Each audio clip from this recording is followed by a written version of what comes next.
Hello guys, तर आज मी जाणार आहे सगळे गणपती बाप्पाच्या पाया पडायला. सगळे लोक जातात लालबागला, परेलला, तर मी तिकडे नाही जाणार आहे. मी जाणार आहे माझ्या लहानपणी जिथे मी राहत होते तिकडे चेंबूरला. तर तिथे जाण्यासाठी आधी आम्ही 11 मोदकांचा नैवेद्य बनवला आहे, 11 मोदक बनवलेत. कारण पहिला मी राहायचे तेव्हा मी तिकडे आम्ही पहिला जाऊन नैवेद्य द्यायचो 21 मोदकांचा, असं डिफरंट टाईप्स ऑफ मोदक हे सगळे द्यायचो. तर आम्ही दोघींनी बनवले कारण घरचे गेलेत गावी आणि हा माझा आहे आउटफिट. तर आउटफिट चेक केल्यानंतर मी निघाले डायरेक्ट ऑटोमध्ये बसल्यानंतर ट्रेनमध्ये मी थोडा एक क्रॉशेचं वर्क कंप्लीट करत होते.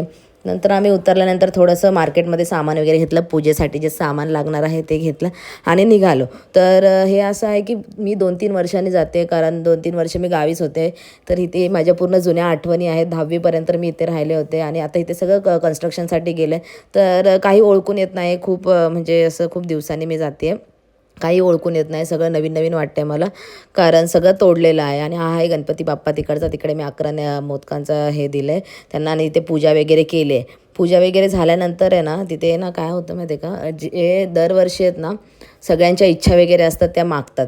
तर पुढच्या वर्षी जो गणपती जेव्हा येईल गणपती, त्याच्या जायच्या दिवशी आधीच्या ज्या इच्छा मागितल्या आहेत त्याचं ते पूर्ण करतात. ह्याला गाराणं बोलतात, गाराणं घालतात वगैरे. आणि त्यानंतर मी जेवले, छोले वगैरे होते आणि नंतर मी गेले जिथे मी राहत होते तिकडे. मी बघायला गेले की नक्की काय केलं आहे लोकांनी. सगळं तोडलं, झोपडपट्टी सगळी तोडून टाकले आणि इथे आता जाणार आहे रिडेव्हलपला, कन्स्ट्रक्शन बनणार आहे, तिथे मोठ्या मोठ्या बिल्डिंग्स वगैरे बनणार आहेत. तर इकडे पण एक गणपती आहे, तिकडे पण जाणार आहे मी पाहायला. सगळेजण भेटत आहेत आजूबाजूचे.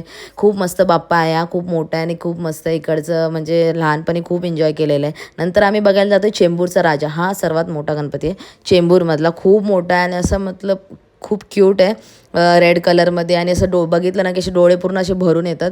आणि ते झाल्यानंतर मी निघाले परत माझ्या इथे कामोट्यामध्ये. माझी बहीण आणि मी दोघीच राहतो आहे सध्या, म्हणजे घरचे गावी गेलेत. तर नंतर मी गेले माझ्या मैत्रिणीकडे, तिच्या घरी मोदक बनवले, थोडे तिला हेल्प केले कारण तिला आमच्या इकडचे मोदक खूप आवडतात. तर मी थोडीशी हेल्प केली. नंतर आम्ही दोघी निघालो दुसऱ्या मैत्रिणींच्या घरी पाया पडायला, सगळ्यांच्या घरी पाया पडायला जायचं होतं. तर निघालो. तर तिच्या इथे गौरी बसल्या होत्या, गौरीचे हे पायाचे ठसे आहेत. खूप मस्त तिने गौरी सजवल्या होत्या आणि गणपती बाप्पा पण होते. तर त्याचे दर्शन वगैरे घेतले, आरती वगैरे केली आणि नंतर आले माझे फ्रेंड्स. तर ते फ्रेंड्स थोडं बसले, डिस्कशन केलं की काय कसं खायचं, हे सगळं डिस्कशन चाललं आहे यांचं फालतूचं डिस्कशन. सो गाईज इग्नोर करता नंतर आम्ही निघालो दुसऱ्या मित्राच्या घरी पाया पाडायला. तर आम्ही हे आमची डान्स स्टेप करत करत निघालो आहे. खूप मजा येते. सगळे म्हणजे बाहेर गणपती जात आहेत तर त्याच्यामुळे सगळा आवाज येतो.